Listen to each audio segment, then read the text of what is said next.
خیبر آپ کو کس نے جتوایا ہے؟ مولا علی نے۔ خندق پہ کس نے فرنٹ سے لیڈ کیا ہے؟ مولا علی نے۔ بدر میں 20 سے زیادہ کافروں کے سردار کس نے قتل کیے ہیں؟ مولا علی نے۔ احد میں بھی۔ تو اتنی جنگیں تو لڑ چکے ہوئے تھے۔ خلفائے راشدین کے دور میں ان کا جنگ لڑنا کوئی ضروری نہیں تھا، ان کی تو پوری زندگی جنگوں سے عبارت تھی۔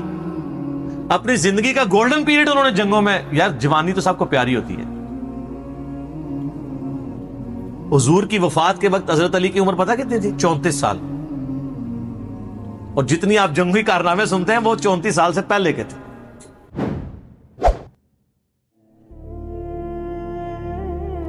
صحیح مسلم میں اوپر تلے 4 حدیث ہیں، 6225 سے 6228 تک۔ نبی علیہ السلام نے حجۃ الوداع سے واپسی پہ مکے اور مدینے کے درمیان خم نامی گاؤں میں خطبہ دیتے ہوئے فرمایا، اے لوگو آگاہ ہو جاؤ، میں بھی ایک انسان ہوں، قریب ہے کہ اللہ کا قاصد یعنی موت کا فرشتہ آئے اور میں اس کی دعوت قبول کر لوں۔ میں اپنے بعد تم میں 2 بھاری چیزیں چھوڑ کے جا رہا ہوں، ان میں سے پہلی بھاری چیز اللہ کی کتاب ہے، اس میں ہدایت ہے، اس میں نور ہے۔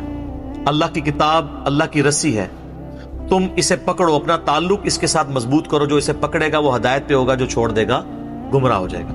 اور دوسری بھاری چیز میرے اہل بیت ہے، میں اپنے اہل بیت کے معاملے میں تمہیں اللہ کا خوف دلاتا ہوں، میں اپنے اہل بیت کے معاملے میں تمہیں اللہ کا خوف دلاتا ہوں، میں اپنے اہل بیت کے معاملے میں تمہیں اللہ کا خوف دلاتا ہوں۔ 3 دفعہ نبی علیہ السلام نے فرمایا۔ اس لیے آپ صحیح مسلم میں حدیث 6225 سے 8 تک 4 حدیث کے اوپر باب پتہ کیا ہے؟ فضائل مولا علی۔ حالانکہ اس میں مولا علی کا کہیں نام ہی نہیں ہے۔ وہ اس لیے کہ مسلم شریف جب جن لوگوں نے اس کے اوپر تبویب کی، باب باندھے، امام نبوی کو پتا تھا یہ کس موقع پہ آپ علیہ السلام نے فرمایا ہے، وہاں کون تھا، وہ آپ کو ڈیٹیل حدیث پھر ملے گی جامعہ ترمذی میں، اس کا ایک حصہ ڈیٹیل پوری ملے گی سنن نسائی الکبریٰ کے اندر، المستدرک للحاکم کے اندر، مسند امام احمد میں، اور مشکات میں بھی آپ کو 3 جلد میں ملے گا کہ نبی علیہ السلام نے اس موقع پہ جب یہ فرمایا نا، تو آپ علیہ السلام نے مولا علی کو بلا کے اپنے ساتھ کھڑا کر کے اپنا ہاتھ ان کے ہاتھ کے اوپر رکھ کے یوں صحابہ میں بلند کر کے کہا، من کنت مولا فہذا علی مولا۔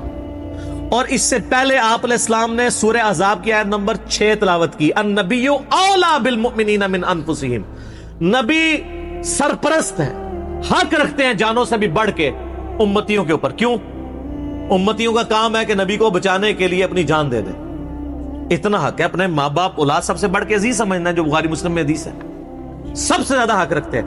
یہ آیت آپ نے تلاوت کر کے کہا کہ میرے صحابہ کیا تم میرا حق ولایت یا حق سرپرستی اپنے اوپر تسلیم کرتے ہو؟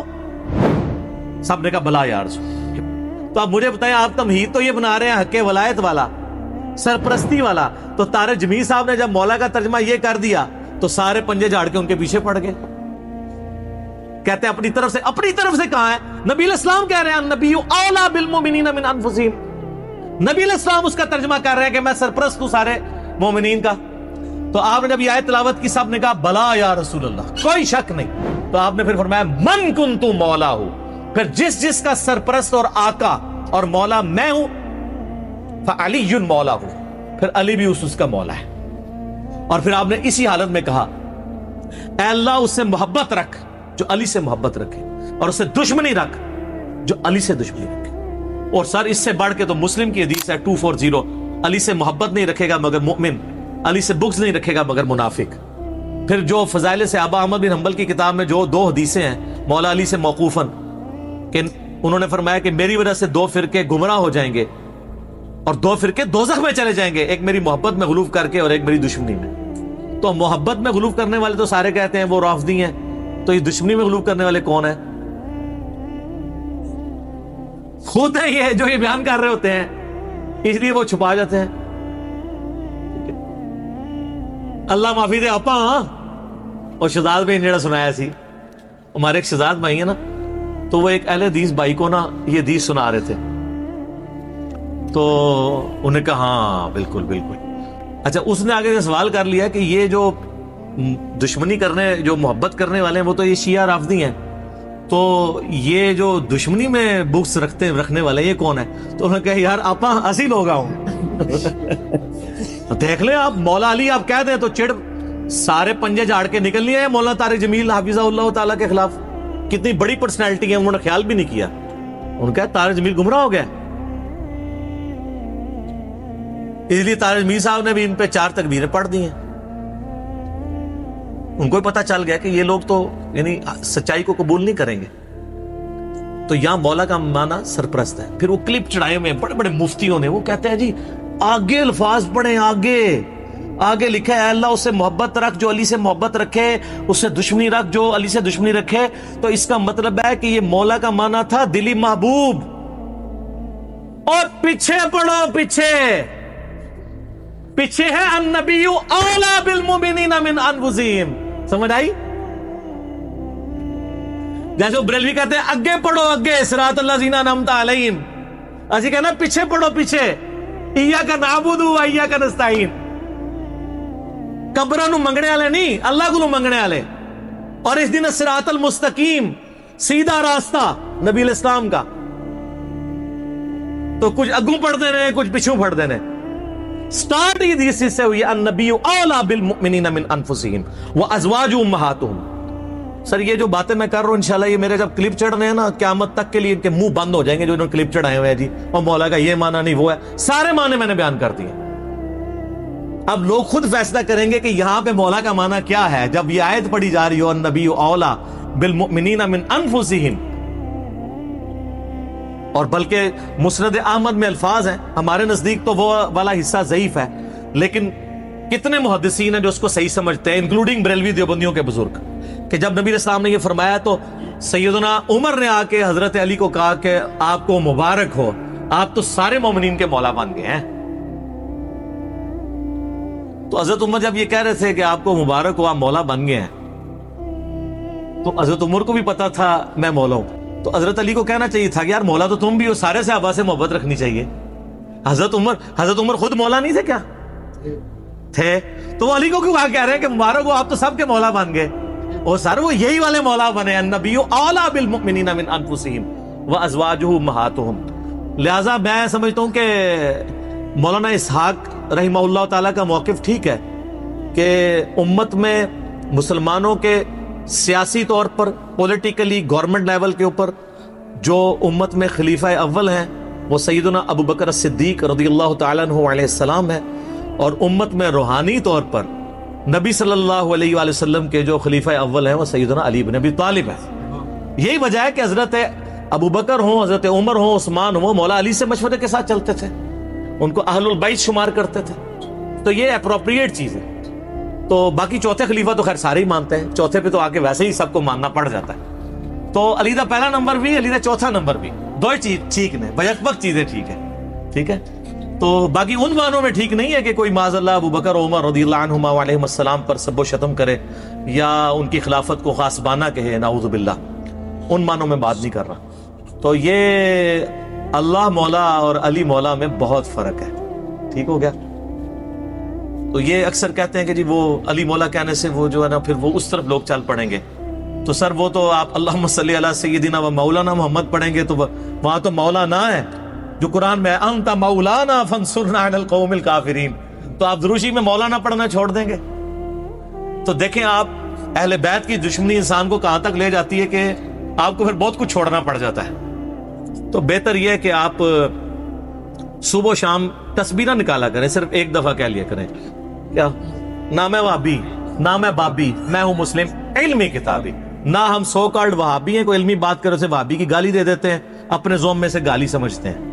اور نہ ہم بابوں کا دفاع کرنے والے بابی ہیں، ہم علمی کتابی ہیں. تو مولا علی ہمارے مولا ہے جی.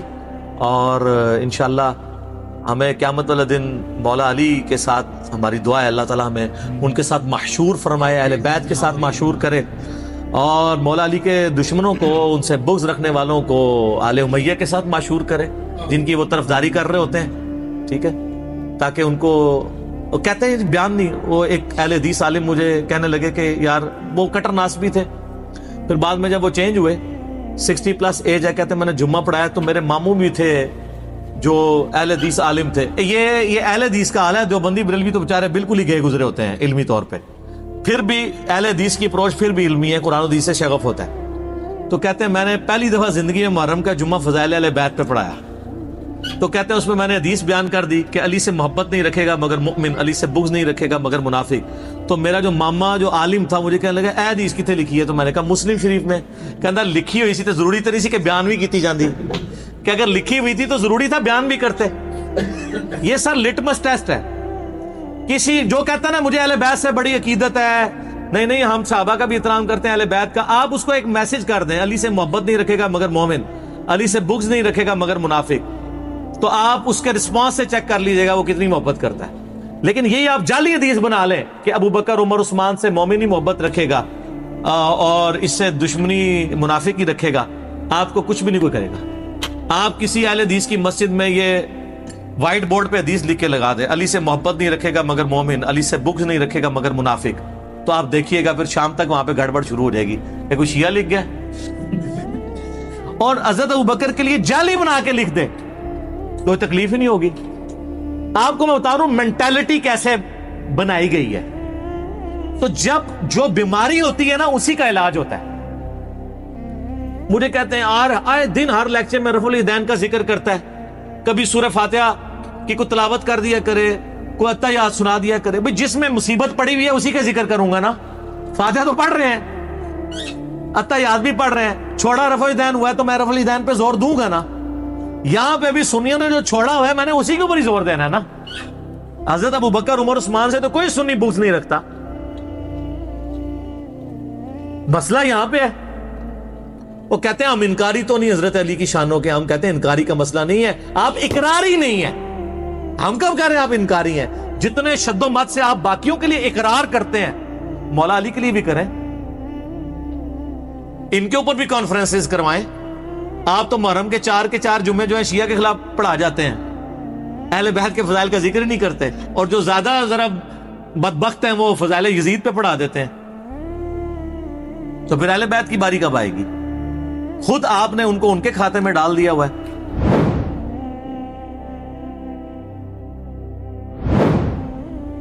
دیکھیں میں اس سوال کو نیگیٹو نہیں لیتا، پازیٹیو ہی لیتا ہوں. یقیناً اچھی انٹینشن سے کسی نے پوچھا ہوگا، لیکن میں جان کی امان پاؤں تو اس کے اوپر صرف اتنا عرض کروں کہ کیا قادسیہ اور یرموک حضرت عمر نے لڑی ہیں خود؟ وہ تو خلیفۃ المسلمین تھے. تو یہ کہیں گے نہیں لڑی.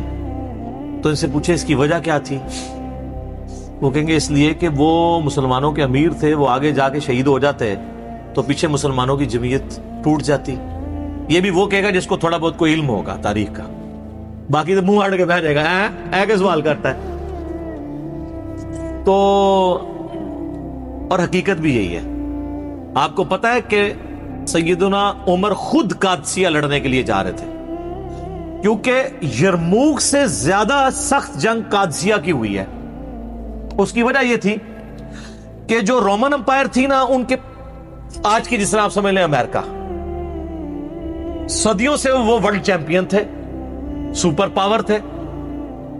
اگر ان کو کوئی چیلنج کرتی تھی تو پرشین امپائر کرتی تھی. لیکن وہ چونکہ چیمپئن تھے، ان کے فوجی مراد کے اور آسانیوں کے عادی ہو چکے ہوئے تھے. لیکن جو پرشین امپائر تھی نا، یہ چونکہ عرب کے نزدیک تھی، جس طرح عرب کے لوگ ٹف جنگجو تھے نا ریگستانوں کے، تو جو یہ فارس کے لوگ تھے نا، ایران کے، پرشین امپائر کے، یہ بھی ان کے لیول کے ٹف لوگ تھے. بلکہ ان کے پاس تو ہاتھی بھی تھے. عرب کے گھوڑے تو ہاتھی دیکھ کے بھاگ جاتے تھے. بڑی مشکل سے پھر مسلمانوں نے 8,500 مسلمانوں کی قربانی سے قادسیہ جیتی گئی ہے. وہ آپ عمر سیری سر دیکھیں تو آپ کو پتہ چلے قادسیہ کیا ہوئی ہے. تو نہج البلاغہ میں مولا علی کا ایک خطبہ موجود ہے جو میں نے جو ہے مسئلہ 162A میں بیان کیا تھا. کلپ لاکھوں لوگوں نے دیکھا ہے. خلفائے ثلاثہ کی شان میں مولا علی کے خطبات، 5 خطبات. ان میں سے اب یہ شیعہ کی کتاب کے اندر خطبہ موجود ہے. سنی تو ویسے ہی مانتے ہیں کہ حضرت عمر نے مشورہ لیا کہ میں قادسیہ کے لیے خود جانا چاہتا ہوں، بڑی جنگ ہے، میں خود لیڈ کروں. لیڈ کرنے سے یہ ہوتا ہے کہ پھر وہ نچلے لوگوں کا مورائل بلند ہوتا ہے. تو حضرت علی نے آ کے ان کو سمجھایا. اور بڑے زبردست الفاظ ہیں، ورڈ بائی ورڈ میں نے اس میں پڑھے ہیں نہج البلاغہ سے. وہ کہتے ہیں کہ تم جو نا اس وقت مسلمانوں کی، جس کو ہم وہ کہتے ہیں نا، وہ قلہ ہو، یعنی جب کسی جانور کو بھاگنے سے بچانا ہونا تو اس کو ایک قلعے کے ساتھ باندھا جاتا ہے. وہ سینٹر ہوتا ہے. قلعہ قائم ہے تو جانور قائم ہے. قلعہ اکھڑ گیا تو گیا. تو ان کا تم مسلمانوں کا اس وقت سینٹر ہو, اگر تم مارے گئے تو پیچھے مسلمانوں کی جمعیت بکھر جائے گی, تم اپنی جگہ کسی اور کو بھیج دو. سعد ابن ابی وقاص کو بھیجا گیا رضی اللہ تعالیٰ عنہ.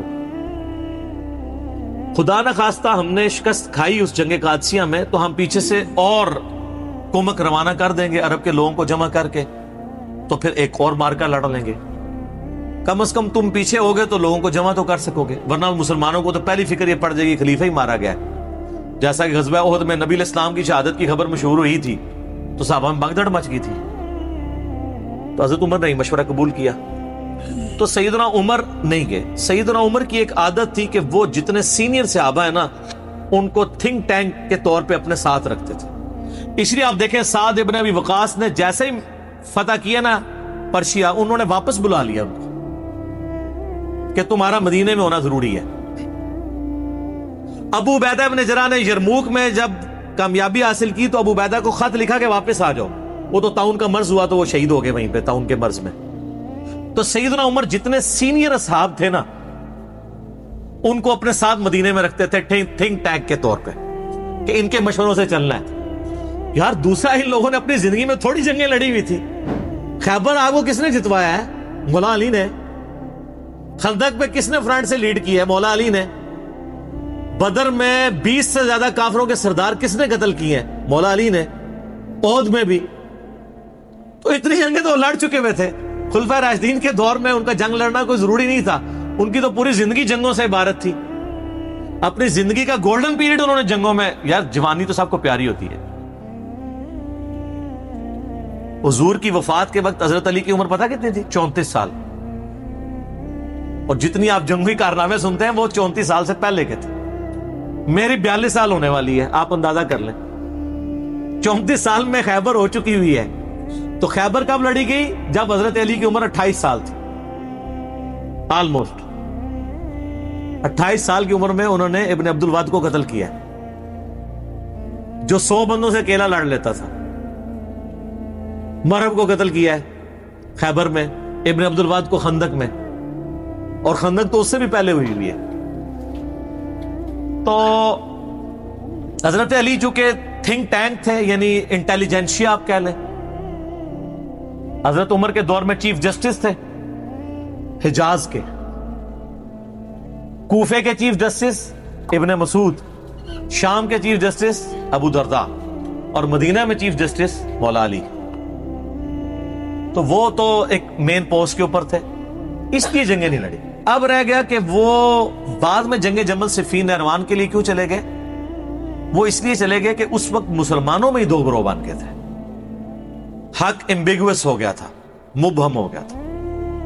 اس کے لیے ضروری تھا کہ حضرت علی خود میدان جنگ میں اترتے, تاکہ لوگوں کو یقین آ جاتا کہ اگر حضرت علی باغیوں کے خلاف قتال کر رہے ہیں جنگ جمل صفین اور نہروان میں تو یہ قتال حق پہ مبنی ہے. کسی کو بیچتے تو لوگوں نے کہنا تھا یار ادھر سے تو حضرت عائشہ اور طلحہ اور زبیر آ گئے ہیں رضی اللہ عنہم اجمعین وعلیہم السلام اجمعین, ادھر سے عمار ابن یاسر چلے جاتے تو لوگوں نے کہنا تھا یار وہاں تو حضور کی بیوی ہیں, اتنے جیے صحابہ ہیں, چلے عمار ابن یاسر.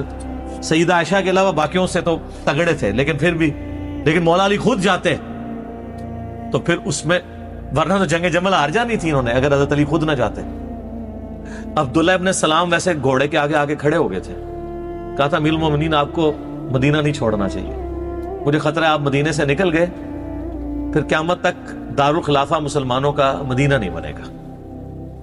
حضرت علی کو بھی اس بات کی, لیکن انہوں نے کہا کہ بات یہ ہے کہ اگر میں نہیں جاؤں گا تو یہ جو فتنہ ہے یہ اس سے بڑا فتنہ ہے جس کو دبانا ضروری ہے. تو پھر سیدنا علی وہ کہتے ہیں جی کوفے دارالخلافہ شفٹ کر دیا تھا. آپ مدینے میں رہنے دیتے تو مدینے میں رہتے نا.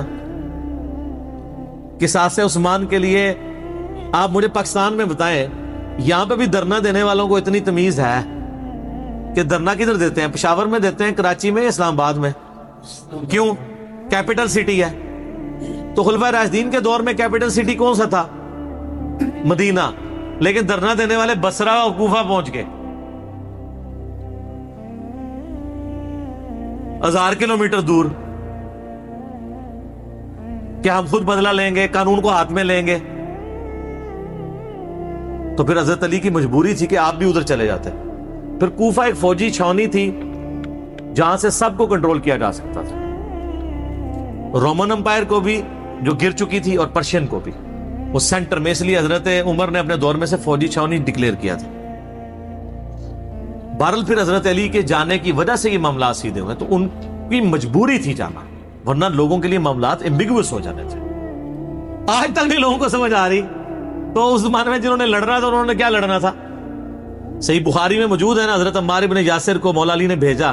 بخاری کے الفاظ ہیں, وہ ممبر کی نچلی سیڑھی پہ بیٹھے اور حسن ابن علی کو اوپر والی سیڑھی پہ رکھا تاکہ سب لوگ دیکھ لیں جنتی نوجوانوں کا سردار بیٹھا ہوا ہے, مولا علی کا بچہ. اور کہا لوگو اللہ نے تمہیں آزمایا ہے, ایک طرف دنیا اور آخرت میں تمہارے نبی کی بیوی ہیں, رسپیکٹ کم نہیں کی, آخرت جنت میں بھی عائشہ حضور کی بیوی ہیں, لیکن اللہ نے تمہیں آزمایا ہے کہ تم عائشہ کی اطاعت کرتے ہو یا اللہ کی اطاعت کرتے ہو, کیونکہ اولو الامر منکم اس وقت مولا علی ہیں اور ان کی اطاعت اللہ کی اطاعت ہے. اطیعوا اللہ واطیعوا الرسول واولی الامر منکم. تو جب یہ سینیریو اس وقت مولا علی کی مجبوری تھی وہاں سے نکلنا. اور آپ دیکھیں انہوں نے بعد میں پھر کوئی ان کے ساتھ زیادتی بھی نہیں کی. جمل میں جو دوسری طرف سے مرے ان کے جنازے بھی پڑھائے ہیں, ان کی عورتوں کو لونڈیاں نہیں بنایا, خود سیدہ عائشہ کو عزت اور احترام کے ساتھ وہاں سے رخصت کیا. تو یہ کہنا کہ حضرت علی نے جنگیں نہیں لڑی ہیں, حضرت علی نے تو آپ کو سپر پاور بنوایا ہے, ٹھیک ہے, اس کے بعد بھی سب کچھ بنا کے آپ کے حوالے کیا ہے. تو آرٹیکل پھر بھی نہیں سامنے آ گیا, اور جب برا وقت آیا پھر بھی حضرت علی کے گاٹے فٹ ہوا ہے, اور الٹیمیٹلی ان کو بھی شہید کر دیا گیا.